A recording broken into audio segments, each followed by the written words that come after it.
Всем привет! Рада, что заглянули на мой канал CG Helen Frost. Сейчас я расскажу немного о том, как я рисую, точнее про этапы, которые я придерживаюсь в рисовании. Поехали! Первый этап работы – это скетч, или по-другому его можно назвать набросок. Я делаю примерное расположение, где будет у меня находиться голова и туловище. Затем я делаю линии, на которые я буду располагать глаза, брови, рот и линия волос. Понемногу начинаем более детально очерчивать их примерные формы. По завершению чернового наброска идет второй этап. Хотелось бы сказать, что это будет ровный лайн, но в моем случае просто более чистый. Делаю набросок полупрозрачным и обвожу контуры ровными линиями. Закрашиваю штриховкой те места, где будут находиться тени, волосы и борода. Далее идет покрас. Наложение основных цветов, которые я буду использовать в работе. Слои с кожей, волосами и одеждой я делаю на разных слоях, чтобы было удобнее потом с ними работать.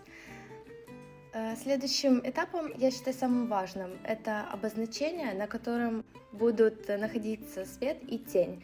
Делаю для каждой части по отдельности, путем создания обтравочных масок.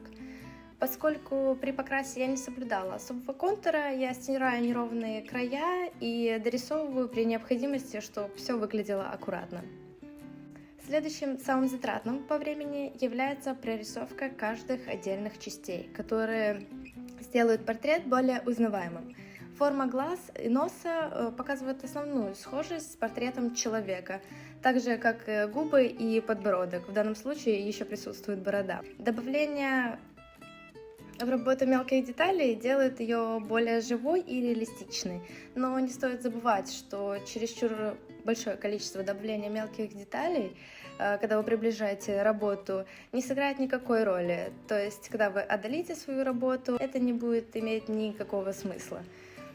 Раньше я рисовала только девочек, и наибольшая сложность в рисовании мужчин является их борода. Миллион мелких волосков, я не могу удержаться, я прорисовываю их по отдельности. Также не стоит забывать, что борода и волосы имеют не только один цвет, но и дополнительные. Как правило, это более светлый тон, белый в моем случае от освещения и немножечко рыжего цвета.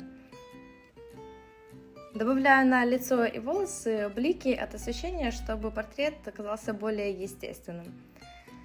По завершению необходимо добавить немного текстуры для лучшего результата. Я использую для текстуры самый темный и самый светлый цвет в портрете. И стираю при необходимости, чтобы не очень сильно бросалось в глаза. Спасибо всем, кто просмотрел это видео до конца. Не забудьте также подписаться на мой канал, поставить лайк этому видео и нажать на колокольчик. Пишите в комментарии, понравился вам этот формат или нет, и если да, про что еще вы хотели бы послушать от меня. Всем спасибо, до новых встреч, пока-пока.